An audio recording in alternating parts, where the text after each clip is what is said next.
Bonjour à toutes et à tous et bienvenue dans ce 13h. Les titres. Les partis politiques et la Commission électorale nationale autonome s'accordent sur la dernière version du bulletin unique de vote devant servir le 8 janvier 2023.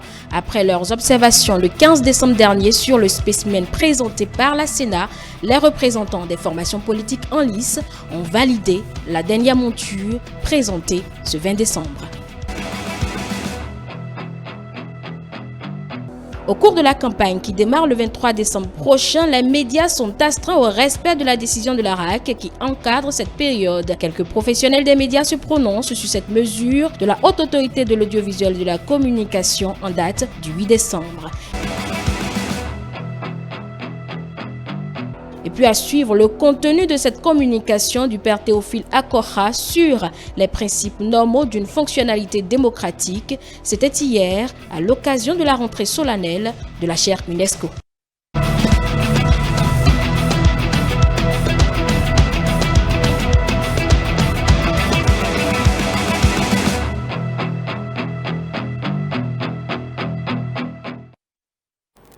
Merci de nous préférer pour vous informer. La nouvelle mouture du bulletin de vote devant servir aux législatives du 8 janvier prochain est validée par les partis politiques en lice.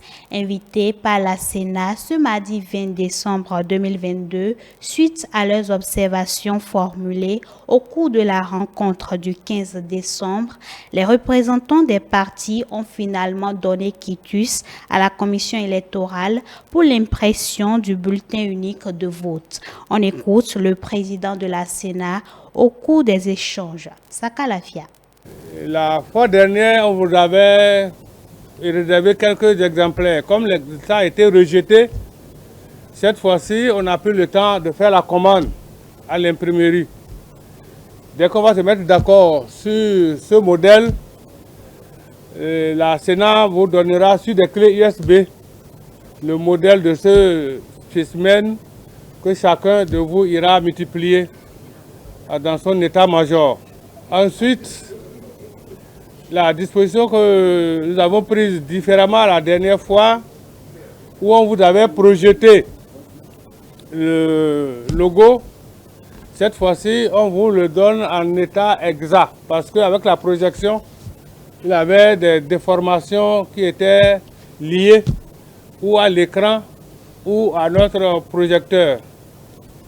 C'est pour cela, ceci dit, je vous demande chacun d'observer à nouveau sur l'écran des ordinateurs le logo qu'on vous propose. Et il doit être très proche, pour ne pas dire conforme à ce que vous avez souhaité et à toutes les corrections que vous avez demandées. Il est à préciser que seul le parti Les Démocrates est reparti de la Sénat avec des exemplaires du bulletin de vote copiés sur clé USB. Les autres formations politiques ne s'étant pas déplacées avec un support numérique recevront par courrier le document qu'ils vont imprimer eux-mêmes. Ces exemplaires du bulletin de vote leur permettront d'indiquer aux populations au démarrage de la campagne électorale le choix utile à faire une fois dans l'isoloir le 8 janvier prochain.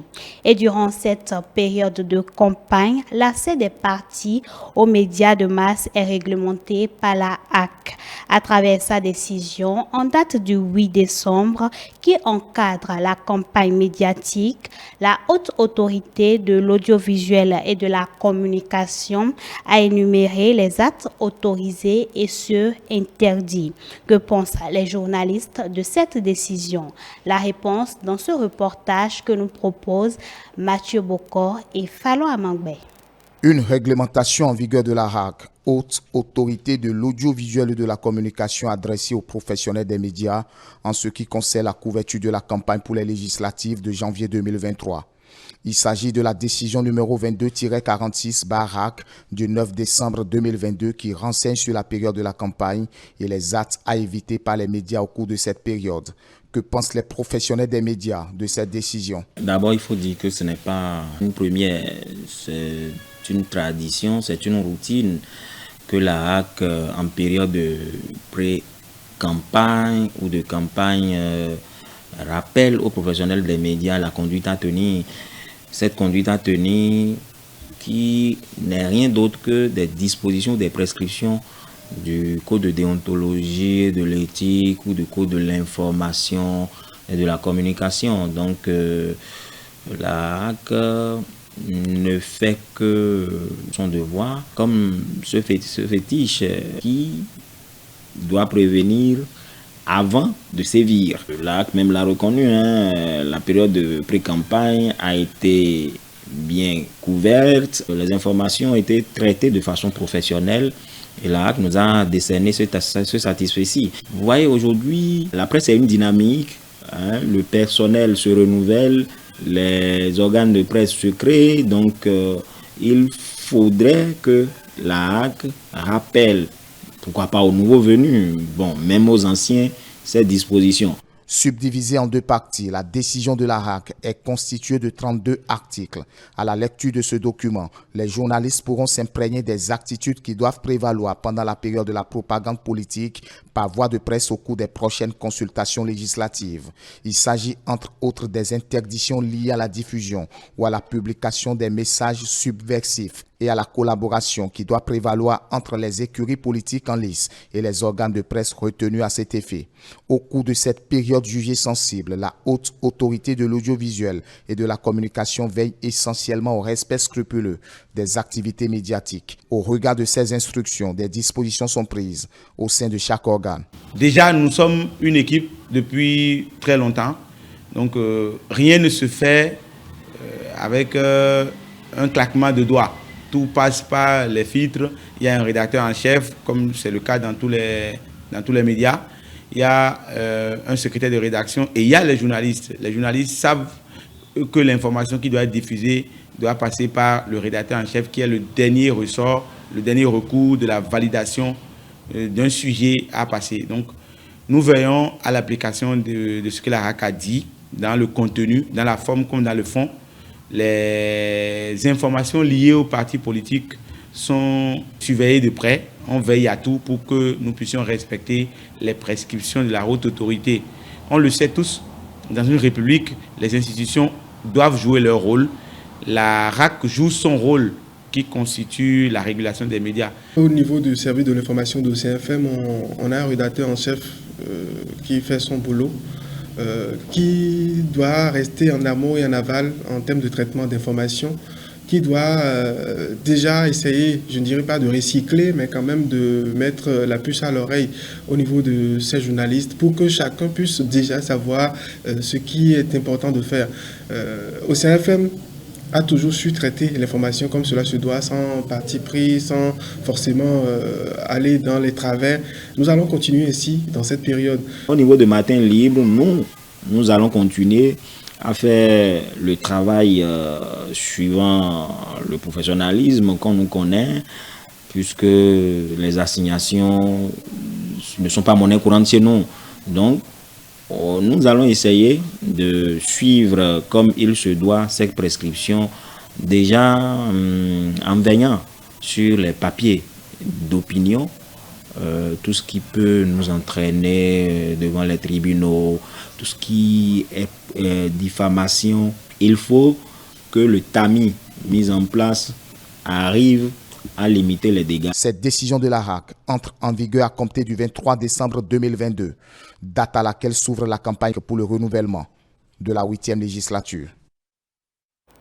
En attendant le vendredi 23 décembre pour le démarrage de cette campagne, les partis politiques ont trouvé le moyen pour échanger avec leurs militants. Ils passent par la présentation des candidats pour occuper le terrain. Ces activités ne sont-elles pas alors une sorte de campagne précoce? La question était au cœur des rubriques. Ça se discute de ce 19 décembre et question électorale de ce mardi 20 décembre 2022. Voici le condensé des différentes analyses de nos invités. Les élections législatives vont se tenir le 8 janvier 2023. Déjà sur le terrain, les partis politiques en lice présentent leurs candidats aux militants. Une approche saluée par les débatteurs sur la rubrique « Ça se discute » de ce lundi. L'enjeu est de taille cette fois-ci, donc il faut déjà mettre les yeux sur chaque candidat pour savoir déjà voilà à qui nous avons affaire, et les partis aussi ont intérêt à aller présenter ces candidats-là au peuple pour déjà commencer par prendre les tempéraments de chacun. Pour Nicolas Sopétin, il convient de saisir tous les contours de cette présentation. Cette prise de contact qui se noue autour d'échanges entre les candidats et les citoyens semble être assimilée à une campagne précoce. Pour cela, il est nécessaire de se poser des questions. Cette question de présentation des candidats, en ces moments même là où nous sommes là, est-ce que cela n'est pas déjà répréhensible devant la loi? Devant la loi. En tout cas, si cela se fait et que les autorités compétentes ne bronchent, ne disent rien, pas. Ça passe comme une lettre à la poste, on se tait. Mais en réalité, est-ce que là, on n'est pas en train d'enfreindre à ce qui devrait être? Voilà, donc ça c'est un premier point. Alors, le moment idéal aurait été alors le moment des campagnes. Des inquiétudes que semble partager l'expert électoral Agapit Napoléon Maforican dans la rubrique Questions électorales de ce mardi. Toutes les activités qui se déroulent en marge de la campagne électorale, en tout cas en dehors du temps prévu par les législateurs pour la campagne électorale, peut assimiler la pré-campagne. Oui. La preuve, la HAC a sorti une décision qui nous régit actuellement d'ailleurs, une décision portant à tirer des médias durant la période donc, de pré-campagne. Donc la HAC a défini une période de pré-campagne. À partir du moment où la HAC a défini une période de pré-campagne, l'activité des partis politiques engagés dans les élections ou partis politiques soutenant des candidats dans les élections, leur activité relayée par les médias, elles sont régies par cette réglementation-là. Cependant, il faut nuancer, martèle-t-il. Les partis politiques continuent de travailler. Donc, c'est pas parce qu'ils ont qui vont législatives, qui vont attendre les pieds bien liés, attendre le jour de lancement de la campagne électorale pour travailler. Donc, ils continuent d'animer la vie politique. Et la vie politique aujourd'hui est totalement guidée par les législatives. Dès lors, le fait qu'ils présentent leurs candidats, a priori, ne constitue pas encore la campagne. Mais une question, cette présentation des candidats aux populations est-elle vraiment la solution? Je pense que cette présentation va permettre aux candidats et désormais aux individus, aux personnes et à tout le monde de ne plus commettre des actes, ne plus, c'est-à-dire d'avoir plus de retenue par rapport à tout ce que nous faisons. Ça va permettre à chacun de bien se comporter dans vis-à-vis de leur population. De toute évidence, ces différents candidats participent à tester de leur dignité en montrant leur manière de s'y prendre pour savoir ce qui est nécessaire pour le citoyen. On l'annonçait en titre. Le campus d'Abomey-Calavi a accueilli ce 19 décembre les auditeurs des départements de la chaire UNESCO des droits de la personne humaine et de la démocratie pour le démarrage de la rentrée solennelle 2022.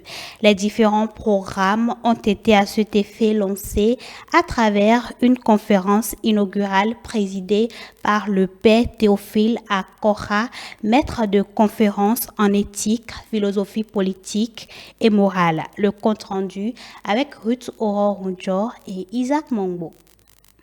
Placée sous le thème éthique, politique et démocratie dans un état de droit, cette séance d'échange et de partage réunit auditeurs et titulaires de la chaire UNESCO des droits de la personne humaine et de la démocratie, et ceci dans un contexte bien précis. L'intention est de répondre à deux questions fondamentales. Quelle éthique politique pourrait assurer le jeu démocratique dans un état de droit en général et particulièrement dans un état de droit en Afrique? À ces différentes interrogations, les réflexions ont porté sur deux points essentiels, à savoir de quelle démocratie et d'état de droit avons-nous besoin en Afrique et quelle éthique politique faut-il adopter pour la cause. La démocratie en Afrique doit être différente dans son approche idéale, idéologique et éthique. Elle doit être au service d'une éducation qui potentialise humainement les jeunes, stabilise les mariages et promeut les familles, cellules de base de la société. Il convient de promouvoir une démocratie et un état de droit qui honore l'homme, qui crée le bien-être intégral et qui soit au service des valeurs. Un nouveau visage de l'Afrique émergera si l'élite politique est animée d'une ambition qui l'aide à poser les bases d'une démocratie valeureuse et d'un développement durable. Tout en rappelant la particularité de cette année qu'est d'initier des séances d'échange et de renforcement des capacités des auditeurs, le titulaire Samson Guedegbe a précisé les valeurs fondamentales d'études à la chaire UNESCO. La discipline, c'est le sang qui coule dans les veines de la chaire UNESCO. Aucun collaborateur ici à la chaire ne laissera passer un acte d'indiscipline. Ici, le retard est proscrit et l'absence est interdite. Aujourd'hui encore, le travail doit être la valeur capitale et la plus protégée.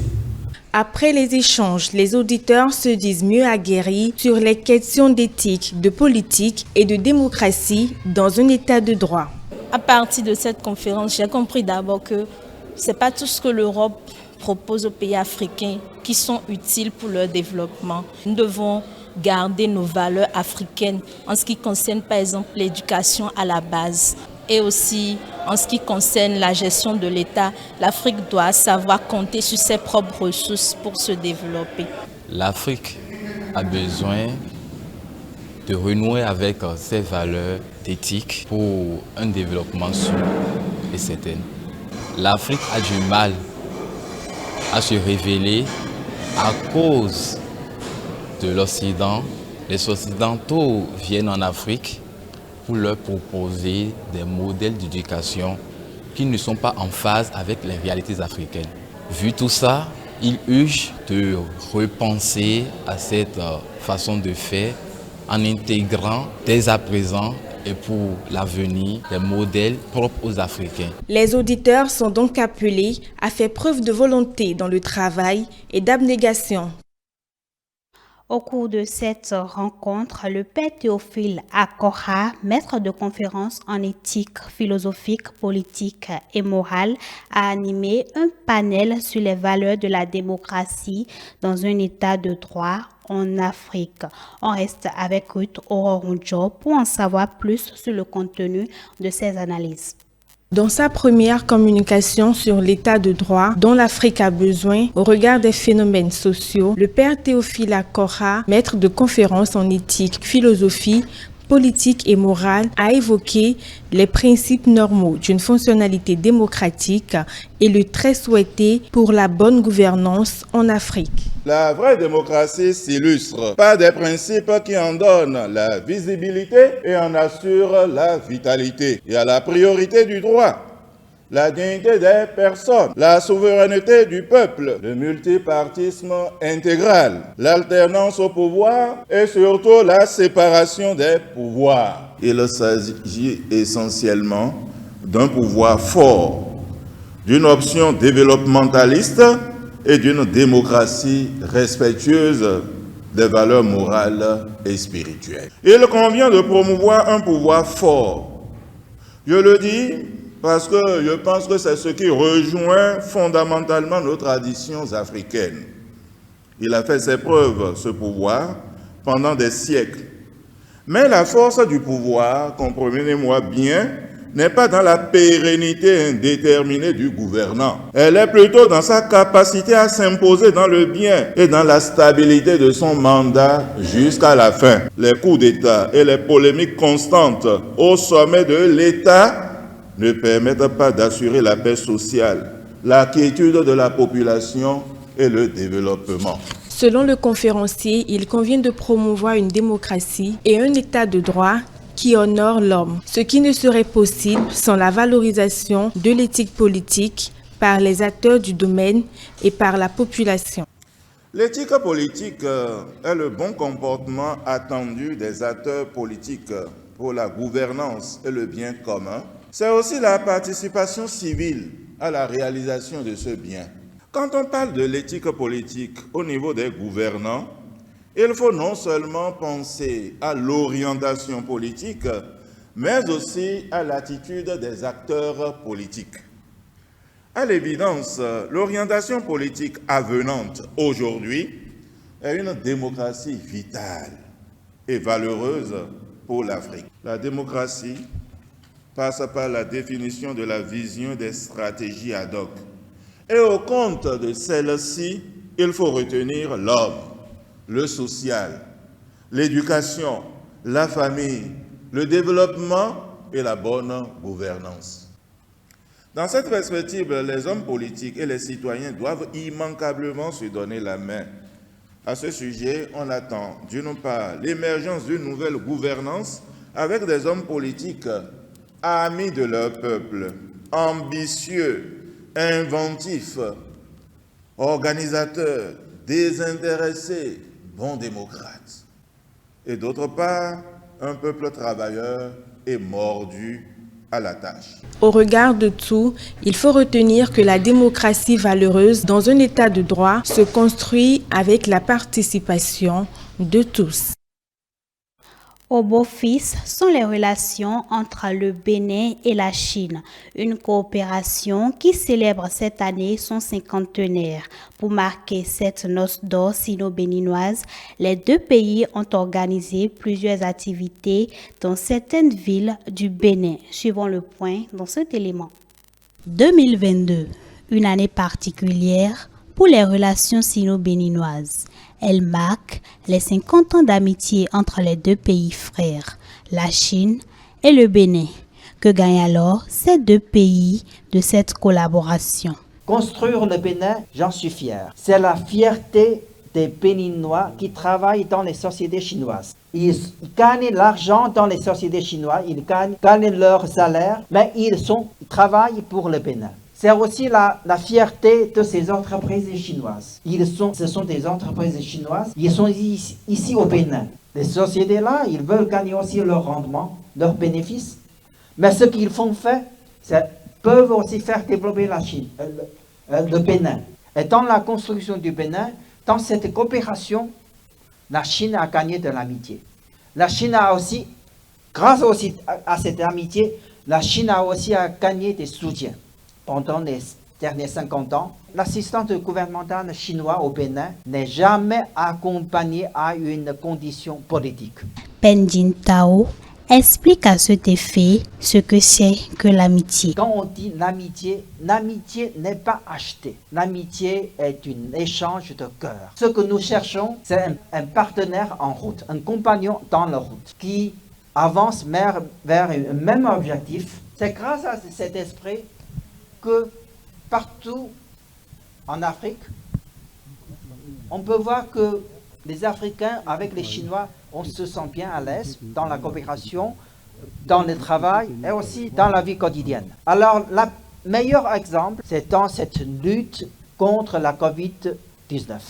Et pour fêter ces 50 ans, plusieurs activités sont orchestrées à l'endroit de beaucoup de jeunes béninois et chinois depuis le début de cette année. On a organisé un concours de la conception de locaux pour la célébration. Nous avons organisé plusieurs compétitions. La compétition de ping-pong, la compétition de badminton et à Canvier, la compétition de kung-fu, arts martiaux. La coopération sino-béninoise reste excellente. Grâce à ces relations, je pense que pour les prochaines années à venir, les prochaines 50 ans, notre amitié, notre coopération pourra continuer. L'ambassadeur de la République populaire de Chine souhaite de beaux moments à tous en cette fin d'année. C'est la fin de l'année. Je profite aussi de cette occasion pour remercier à nos amis journalistes des médias différents, des catégories différentes, de votre soutien à la Chine, surtout à l'ambassade de Chine, à moi-même. Bonne fête, bonne et meilleure année. Je vous souhaite de bonheur pour la famille, de bonne santé pour tous les amis ici présents, de bon succès dans votre travail. Ces 50 ans de célébration permet de faire le bilan de ce qui est fait afin de préparer l'avenir et porter les relations entre les deux pays à un niveau plus élevé. Un dernier élément pour clore cette édition. L'ancien président de la République, Boni Yayi, est revenu ce week-end sur sa mise en résidence en 2019. C'était samedi dernier dans un post publié sur sa page Facebook à l'occasion des 80 ans du président nigérian Muhammadu Buhari. Dans ce message d'hommage, l'ancien président Boni Yayi a désigné Muhammadu Buhari comme étant l'auteur clé de sa libération après 52 jours, je cite, d'assignation injustifiée en résidence surveillée. Fin de citation. Dans le décryptage de ce dimanche 18 décembre, le consultant politique a réagi à cette sortie de celui qui est aujourd'hui médiateur de la CEDEAO dans la crise politique en Guinée. Suivez. J'ai lu une tribune du président Yahi qui saluait le président Buhari pour ses 80 ans. Qui dit, bon voilà, papa Buhari, c'est bien, bonne gouvernance, c'est bon. Pour faire ce que Buhari a fait, il n'a pas de participatif, non. Buhari a imposé des mesures au Nigeria. C'est imposé. L'action publique, parfois, vous imposez, quand la loi vous donne la main. Vous imposez. Ce qu'il dit là, c'est pas évident. Quand vous entrez au Nigeria, c'est pas si évident que ça. Même la lutte contre la corruption, ça n'a pas été que ça. On peut toujours trouver à redire. Il a dit par exemple que le Bénin, que le président a intervenu lors de son temps de quoi, qu'on l'a signé inutilement. J'aimerais bien le citer. Quand il le dit ainsi, mais quand on va remonter à la scène, est-ce qu'il était tranquille quand l'État est venu mettre son dispositif au devant? Ce n'était pas un activiste d'élection. Un point en chef d'État. En ce moment-là, quand il descend au marché dans les conditions-là, l'activiste, c'était pas normal. Et nous qui avons été un peu plus proches qu'à un moment donné, on sait comment lui tient l'autorité de l'État. En tant qu'analyste, on peut faire la volonté, on peut faire le bien au peuple sans s'appuyer à lui-même. Quand on a reçu le mandat de le gouverner, gérer son destin, on peut aller. Et ça, c'est quelque talent de plus qu'il y a eu. Moi, je pense que nous devons travailler à avancer. Quand j'ai pardonné, oui, j'ai pardonné. Après, il faudrait peut-être reconstruire progressivement, peut-être repasser les malentendus et essayer d'avancer. Alors, donc, si il a envie de passer à autre chose, on peut l'aider. Il a de la qualité aujourd'hui sur le plan sous-régional. Il a encore d'autres. La Guinée n'est peut-être qu'une étape. Il y a peut-être d'autres meilleures choses à faire. Mais parce qu'il faut qu'il quitte le stade clanique, qu'il quitte le stade clanique et qu'il passe à un stade de plus d'unité. C'est sur ces analyses du consultant politique Agapit Napoléon Mafoikan que prend fin cette édition. Merci de nous avoir suivis. Retrouvez-nous sur l'ensemble de nos plateformes digitales, notre site internet le www.etelebene.com, notre page Facebook eTélé en direct, notre compte Twitter eTélé Live, notre chaîne YouTube eTélé Bene et en direct via notre application iOS et Android eTélé Bene tout simplement. eTélé avec vous, pour vous.